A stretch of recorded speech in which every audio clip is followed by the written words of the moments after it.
Hey guys, welcome back to my channel Lilia Pictures. Apa khabar semua? Macam biasa, Abdi doakan korang sentiasa berdalam keadaan yang baik dan sihat hendaknya di samping keluarga dan insan yang tersayang. Short filem Pulangkan dah berjaya Abdi hasilkan, dan Abdi nak ucapkan terima kasih banyak kepada korang yang sudi menonton dan support serta like short filem Pulangkan. So guys, tanpa buang masa, kali ni Abdi nak share lagi dengan korang podcast cerita seram, dan kali ni Abdi bawakan khas untuk korang kisah 4 buah sekolah di negeri Pahang yang dikatakan pernah mengalami gangguan.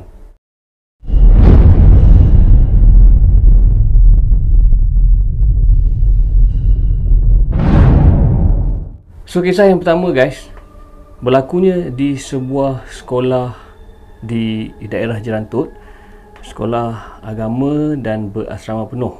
Jadi pada satu malam tu, macam biasa student-student asrama ni dia akan pergi prep malam ataupun study waktu malam lah dia akan pergi ke kelas, dan prep malam ni wajib untuk semua student. Jadi kisah ni berlaku pada seorang student perempuan. Dia ni malas nak pergi prep pada malam tu. So dia bagi tahu kawan-kawan dia tak berapa sihat lah, sakit kepala. Bila warden datang check, kawan-kawan dia beritahu ada seorang tak pergi prep sebab tak larat, sakit kepala. Jadi warden pun bagi excuse. Bila semua dah pergi ke kelas, asrama pun menjadi sunyi. Tiba-tiba student perempuan ni tadi, pelajar perempuan ni tadi, dia rasa sakit perut, nak buang air lah, nak ke tandas. Jadi di asrama ni, tandas bagi setiap blok berada di hujung blok. Dan nak dijadikan cerita, malam tu masa student pelajar perempuan ni dia nak pergi ke tandas, dia mula rasa takut sebab sorang-sorang. Biasanya dia akan ajak kawan dia untuk teman ke tandas tapi sebab bila semua kawan-kawan dia pergi prep, tinggallah dia seorang. So dia lagilah rasa takut. Cuma dia cuba lawan perasaan takut itu, sebab nak tak nak dia kena buang air juga pasal dah sakit perut sangat, memulas sangat macam tu. So mungkin ni lah asbab ataupun sebab benda tu nak mengganggu pelajar wanita tadi, pelajar perempuan tadi Jadi perlahan dia bangun dari katil, dia keluar daripada bilik dia menuju ke bilik air di hujung blok. So keadaan sunyi, jadi bilik-bilik lain pun semua tak ada lampu, gelap, cuma ada lampu koridor saja. Dalam perjalanan dia ke tandas tu, dia terdengar macam-macam bunyi pelik. Bunyi macam burung hantu, bunyi anjing menyalak. Okay? And then tiba-tiba, apa yang mengejutkan pelajar perempuan tu tadi guys, dia ternampak di atas balkoni penghujung tandas tu, seorang wanita ataupun perempuan tua sedang duduk bertinggik sambil menyikat rambut dia yang panjang. Jadi student perempuan tadi dah merasa pelik dan semakin takut. Kalau orang biasa dia takkan duduk tinggi di atas balkoni tu, sebab dah lah tingkat 3 kan. Dia nak menjerit tapi tak keluar suara.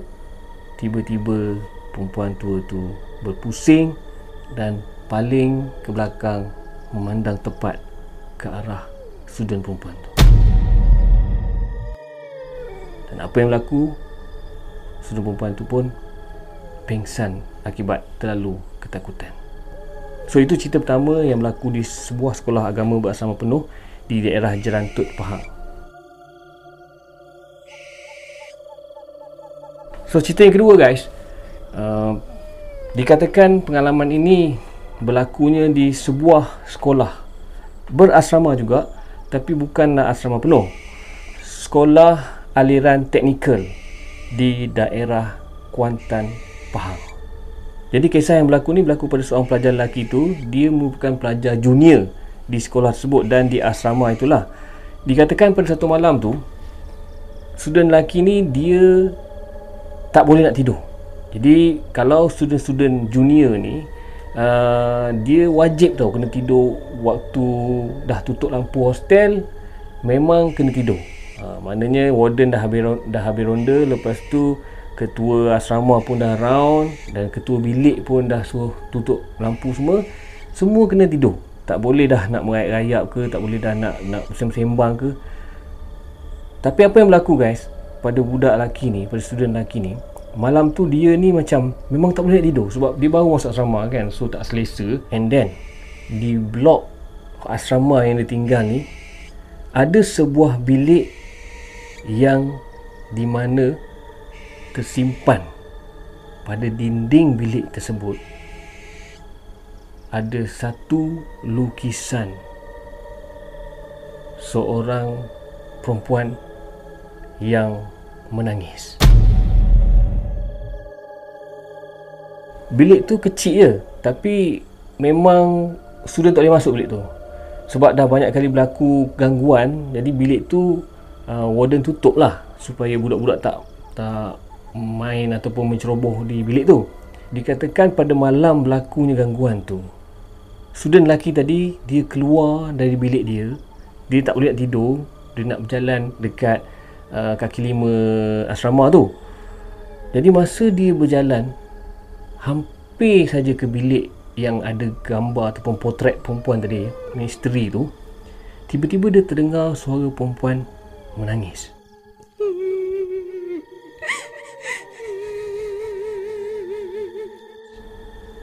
Jadi budak lelaki ni, student lelaki ni, dia berasa hairan dan pelik sebab itu asrama lelaki. Jadi kenapa dengar suara perempuan? Semakin dia berjalan, semakin kuat. Lama kelamaan makin dekat dengan dia suara tangisan perempuan tu.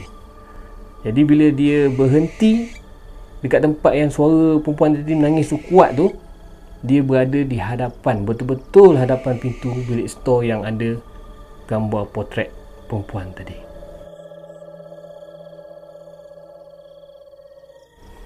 Jadi apa yang berlaku guys? Dikatakan pada malam tu, student lelaki tu, dia memberanikan diri buka pintu bilik. Bilik tu sebenarnya dikunci, tapi nak dijadikan cerita pada malam tu, dia boleh buka. So apa yang nampak guys depan muka dia, dia buka je bilik tu, dinding tau. Dan di dinding itu ada satu potret gambar seorang wanita, dan gambar tersebut mengalirkan air mata darah. Darah yang betul-betul real darah, bukannya gambar darah, lukisan darah, tapi darah tu mengalir keluar daripada potret tersebut. Jadi budak lelaki tadi dia rasa takut ni amat sangat. Dia terus tinggal bilik tu, berlari masuk ke dorm dia. Dia kejutkan kawan dia pun terkejut, pelik kenapa dia macam dalam keadaan ketakutan tu. Dia just tunjuk-tunjuk ke arah luar lah kan. Kawan dia tak tahu, tanya tapi dia tak jawab. Dia cuma tunjuk-tunjuk. Dia macam kena sampuk tau, takut. So keesokan harinya, student tadi tu jatuh sakit dan demam. Untuk pengetahuan korang, potret apakah yang dilukis pada dinding asrama tersebut, dikatakan sejarahnya ada seorang student lelaki satu ketika dahulu, dia lukis gambar girlfriend dia, okey, dalam bilik tu, pada dinding bilik tu, disebabkan dia terlalu sedih. Dia sayang sangat dan sedih sebab girlfriend dia mati akibat sakit lah pada waktu tu lah kan. So dia lukis pada dinding, tapi apa yang berlaku, potret tu tak boleh nak dipadam. Wallahualam sampai bila, mungkin sekarang ni tak tahulah ada lagi ke tak, tapi potret tu tak boleh dipadam lepas dia lukis tu. Sehingga dikatakan ada ustaz-ustaz yang cuba untuk lawan benda tu dan nak padam potret tu. Ustaz tu yang sakit sampai muntah-muntah.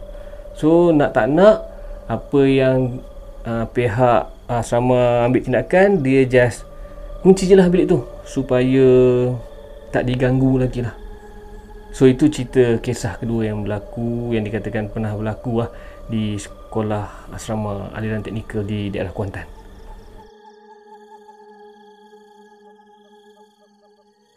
Kisah yang ketiga ni guys, boleh nak share dengan korang. Berlaku di sebuah sekolah di daerah Pekan Pahang. Sekolah ni sekolah harian, tapi ada asrama.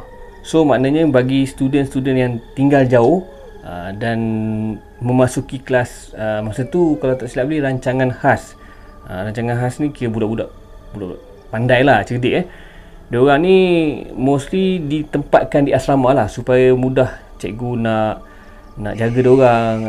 Kalau ada tuition ke, kalau ada prep ke, so budak-budak yang pandai ni diorang duduk asrama. Jadi nak dijadikan cerita sekolah ni pun antara sekolah yang lama di daerah Pekan. Satu malam, kisah ni berlaku pada student perempuan lah, asrama. Student perempuan ni nak keluar ke tandas, nak buang air. Jadi dia kejut kawan dia untuk teman dia pergi tandas lah. So member dia ni memang susah nak bangun nak pergi teman dia. Jadi nak tak nak, dia terpaksa lah pergi seorang-seorang. Dan dikatakan pada malam berlakunya peristiwa seram tu, perempuan tu dia tengah buang air, tiba-tiba dia terdengar suara kawan dia yang dia kejut tadi untuk temankan dia tadi. Kan tak nak pergi teman tadi, tapi dia dengar suara kawan dia tu dalam bilik air sebelah tempat dia buang air tu. Jadi bila dia dengar suara kawan dia ni, dia rasa lega. Dia rasa macam dah tak takut sangat lah. Dia rasa berani sikit. Dia cuba tegur dan tanya kawan dia. Tapi kawan ataupun suara yang menyerupai kawan tadi tak menyahut teguran student perempuan tadi. So apa yang berlaku, student perempuan ni tadi dia dah rasa lain macam. Dia rasa macam pelik lah, sebab dia tegur, kawan dia tak menyahut. Dia tanya pun tak jawab juga. Perlahan dia keluar dari bilik air. Lepas dia dah buang air, tiba-tiba guys, dia terdengar di kawasan belakang asrama ni ada satu kawasan lapang berdekatan dengan hutan di luar pagar luar pagar asrama dia. Dia dengar bunyi macam bising-bising tu, macam bunyi suara orang macam bergaduh, tapi tak jelas logat ataupun bahasa yang digunakan oleh suara-suara yang bercakap lah. Jadi dia nakkan kepastian. Bila dia keluar dari bilik air tu, mula-mula dia tengok dah tak ada orang dalam toilet tu. So tu dia dah rasa takut dah. Maknanya suara yang dia dengar tadi tu, dia ingat kawan dia, tapi tak ada orang, dia seorang je dalam toilet. So dia pun dah takut. Dia nak keluar tu, dia dengar pula suara orang yang macam tengah bergaduh lah, macam bergaduh cakap kan. So perlahan dia keluar dari tandas, dia jenguk dekat balkoni tu ke arah belakang tepi kawasan lapang di blok asrama tu. Alangkah terkejutnya student perempuan ni tadi guys. Apa yang nampak ialah ada sekumpulan lelaki yang berpakaian seperti askar, tentera, dan dikatakan benda-benda tu adalah hantu Jepun. So salah seorang yang dia terpandang dekat dalam ramai-ramai hantu Jepun tu tidak berkepala dan berpusing memandang ke arah dia, seolah-olah menyedari yang dia ternampak askar Jepun tadi. Yang tak berkepala tu dia mengangkat pedang dan berlari ke arah student perempuan tadi, seolah macam marah. Dekat situ juga student perempuan tu lemah lutut dan pengsan. So pada keesokan paginya, kawan-kawan dia yang bangun subuh, nak pergi sembahyang subuh, nak mandi kan, nampak dia tertidur dekat depan tandas tu, kejut dia. Dan masa tu baru dia cerita yang dia nampak hantu Jepun pada malam tu.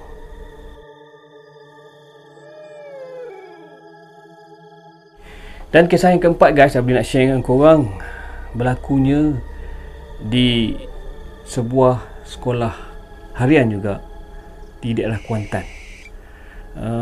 Sekolah ni kisah dia terkenal satu ketika dahulu, di awal tahun 2000 itu hari, di mana kalau korang ingat lagi kisah yang berlaku histeria, dan keadaan itu berlaku hampir hari-hari. Asal seorang je start menjerit, seorang start nampak, yang lain semua akan dia berjangkit-jangkit tau.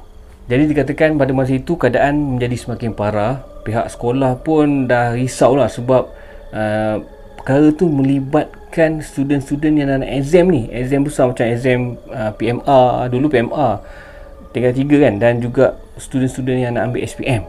So bila hari-hari berlaku gangguan macam tu, histeria, student yang kena histeria ni confirm tak datang kelas, kena cuti balik kan. Tapi once dia orang datang semula sekolah, dia orang kena lagi histeria macam tu. So sampai bila nak berlaku macam tu, sampai pihak sekolah pun dikatakan ambil tindakan untuk memindahkan student-student yang asyik kena gangguan tadi untuk tumpang di sekolah lain supaya boleh belajar dengan tenang dan nak menghadapi peperiksaan lah kan. Tapi solution ataupun penyelesaian untuk meredakan histeria di sekolah tersebut masih belum dapat tercapai lah. Masih ada lagi berlaku lagi. Dan dikatakan guys, salah satu faktor sebab kenapa berlakunya histeria besar-besaran di sekolah tersebut, kawasan belakang sekolah tu ada sebatang pokok besar yang dah lama tau. Tapi disebabkan pihak sekolah nak membina satu blok baru, jadi pokok tu terpaksa ditebangkan sekali. Dikatakan pokok itulah mempunyai penunggu yang marah lah sebab tempat kediaman dia dah diganggu sampai macam tu sekali. So dia tak ada tempat nak tinggal. Jadi dia pun mengacau lah student-student di sekolah tersebut. Jadi apa yang berlaku guys? Pada waktu itu pihak sekolah dia ambil pelbagai inisiatif. Di samping dia hantar student menumpang di sekolah lain dan juga menyuruh student-student yang diganggu ni untuk bercuti. Pihak sekolah juga telah mengambil perkhidmatan ataupun meminta bantuan lah daripada pengamal-pengamal perubatan alternatif ni lah, macam pawang ke bomoh ke ustaz-ustaz ni untuk membantu meredakan ataupun menghalau lah perkara tersebut. Tapi guys, banyak dah bomoh-bomoh ustaz-ustaz yang cuba nak halau tu, masih lagi gagal. Dia reda sekejap, lepas tu tak lama datang semula ganggu. Dan menurut cerita kisah student-student yang diganggu ni, yang pernah diganggu dan kena histeria ni, dia orang cakap dia orang ni nampak apa benda yang mengganggu dia orang tu adalah seorang kelibat nenek tua yang berjalan dengan keadaan bungkuk dan tongkat. Senang cerita, dia orang kata nenek kebayan lah. Dia akan datang ronda setiap kelas dan akan menakutkan budak-budak kat kelas pada masa itu. Kat makmal pun dia pergi kacau. So memang macam mana student kat situ tak takut lah kan. Jadi pada satu hari ni akhirnya pihak sekolah dapat juga menyelesaikan apabila datangnya seorang pengamal perubatan alternatif ni. Dia berjaya lah, dia memindahkan, dia buat perjanjian, dia boleh berkomunikasi lah dengan kaum yang marah tu. Jadi ada seorang ketua dia deal macam mana dia sanggup pindah. So pawang tu lah dia pindahkan penduduk yang marah tu ke kawasan yang lain. Dan dikatakan proses pemindahan tu agak susah sebab mula-mula dia nak bawa bas untuk pindahkan, tapi driver bas tu takut, tak setuju, tak sanggup buat. Jadi pawang tu sendiri dia datang bawa van dan dia sendiri yang pindahkan inilah makhluk-makhluk tadi lah ke tempat yang lain.